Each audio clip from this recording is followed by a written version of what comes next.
하나님의 말씀은 사무엘상 1장 12절에서 18절 말씀입니다. 한나가 여호와께 계속 기도드리는 동안 엘리는 한나의 입을 지켜보고 있었습니다. 한나가 마음속으로 기도하고 있어서 입술은 움직였지만 소리가 들리지 않았습니다. 엘리는 한나가 술에 취했다고 생각하고 얼마나 더 취해야겠소? 어서 술을 끊으시오라고 말했습니다. 한나가 대답했습니다. 내 주여, 그런 게 아닙니다. 저는 슬픔이 가득한 여자입니다. 저는 포도주나 독한 술을 마신 것이 아니라 여호와께 제 심정을 쏟아낸 것입니다. 당신의 여종을 나쁜 여자로 여기지 마십시오. 저는 너무 괴롭고 슬퍼 여기서 기도하고 있었을 뿐입니다. 그러자 엘리가 말했습니다. 평안히 가시오. 이스라엘의 하나님께서 당신이 구한 것을 허락하실 것이요. 한나가 말했습니다. 당신의 여종이 당신께 은총 받기를 바랍니다. 그러고 나서 한나는 가서 음식을 먹고 그 이후로 얼굴에 근심을 띠지 않았습니다. 아멘. 한나가 살아가던 시대에 하나님의 임재를 상징하는 언약궤가 있는 곳은 실로였습니다. 그리고 그곳에서 제사장의 직분을 감당하던 인물이 우리가 잘 알고 있는 엘리였습니다. 이미 살펴본 것처럼 한나는 자녀가 없다는 이유로 깊은 슬픔 가운데 있었습니다.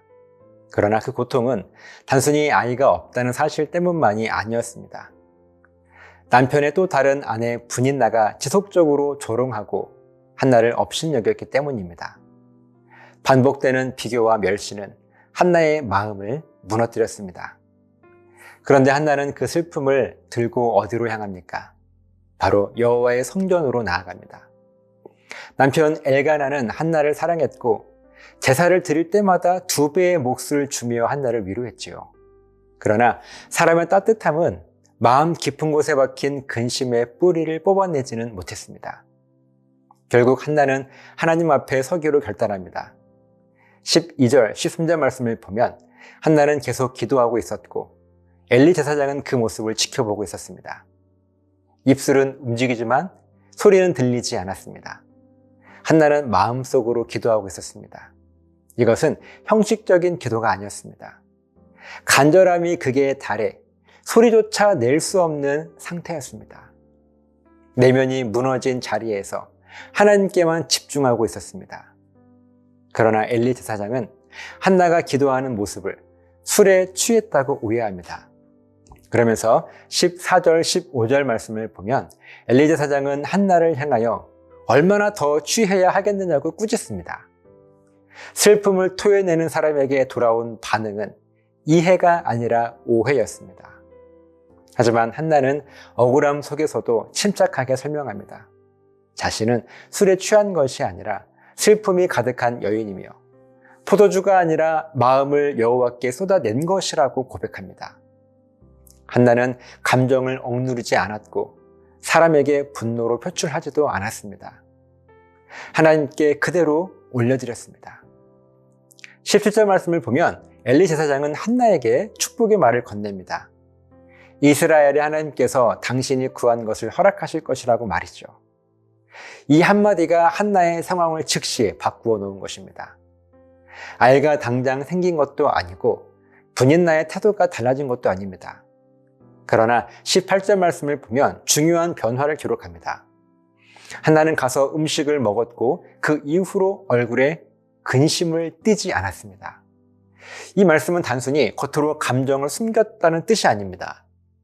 히브리어 원어의 의미는 그녀의 얼굴이 더 이상 이전 상태로 존재하지 않았다라고 하는 의미를 가지고 있습니다. 상태가 바뀌었다는 말입니다. 억지로 표정을 관리한 것이 아니라 하나님께 쏟아낸 이후 실제로 그녀의 내면의 상태가 달라졌다는 말씀입니다. 응답이 오기 전에 평안이 먼저 그녀에게 찾아왔습니다. 오늘 말씀을 묵상하며 우리는 신앙생활의 중요한 원리를 깨닫게 됩니다. 한나는 사람에게 계속해서 자신의 억울함을 토로하지 않았습니다. 남편에게 반복해서 자기의 심정을 하소연하지도 않았습니다. 브닌나에게 맞서 싸우지도 않았습니다. 오직 하나님께만 자기의 슬픔을 쏟아냈습니다. 그리고 하나님께 맡긴 후 근심의 상태가 사라졌습니다.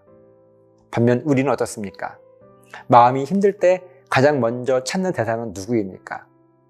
사람에게 말하는 것이 더 빠르고 즉각적인 위로처럼 느껴질 때가 많지요. 그러나 사람에게 쏟아낸 말이 또 다른 상처가 되어 우리들에게 다시 돌아오기도 합니다. 오해가 생기고 왜곡이 생기고 상처가 깊어지기도 합니다. 그래서 근심은 줄어들지 않고 오히려 더 자라나요. 하나님은 보이지 않기 때문에 더디게 느껴질 수 있습니다. 당장 응답하지 않으시는 것처럼 보일 수 있어요. 그러나 우리가 잊지 말아야 할 분명한 진리는요, 하나님께 쏟아낸 근심은 사라지지만 사람에게 흘려보낸 근심은 종종 되돌아와 또 다른 아픔과 근심이 된다는 사실입니다. 신앙생활의 원리는 복잡하지 않습니다. 근심은 하나님께만 가져가는 거예요. 그분 앞에서 숨기지 않고 미워하지도 않고 그대로 드리는 것입니다. 하나님은 우리의 아픔을 만지시고 슬픔을 감싸 안으시며 우리 근심의 뿌리를 다루십니다. 그래서 응답이 오기 전에도 우리에게는 평안이 반드시 찾아옵니다. 나는 나의 근심을 어디에 쏟아내고 있습니까? 사람에게입니까? 하나님께입니까? 겉으로는 기도하는 것 같지만 실제로는 사람의 인정과 위로를 더 의지하고 있지는 않습니까? 한나는 근심을 하나님께만 드렸고 그 결과 얼굴이 달라졌습니다. 상황은 그대로였지만 마음이 변했습니다. 이것이 참된 은혜 아닐까요? 오늘 우리의 슬픔과 걱정을 하나님께 맡길 때 동일한 평안을 우리도 경험하게 될 것입니다. 근심은 오직 하나님께만 가져가십시오. 그러면 우리 하나님께서 우리의 모든 근심을 기쁨과 감사로 바꾸어 주실 것입니다. 기도하시겠습니다. 하나님, 우리가 가진 근심과 모든 슬픔들 사람에게 말하지 않게 하시고 그 방향이 하나님께만 향할 수 있도록 도와주셔서 우리 아버지 하나님께, 창조주 하나님께, 구원의 하나님께 할 말, 못할 말 다 쏟아낼 수 있는, 그렇게 하나님의 위로를 우리가 경험할 수 있는, 우리의 마음을 가장 잘 아시는 하나님께만 우리의 근심을 고백할 수 있는 우리 모두가 될 수 있도록 인도해 주시옵소서. 감사드리며 예수님의 이름으로 기도합니다. 아멘.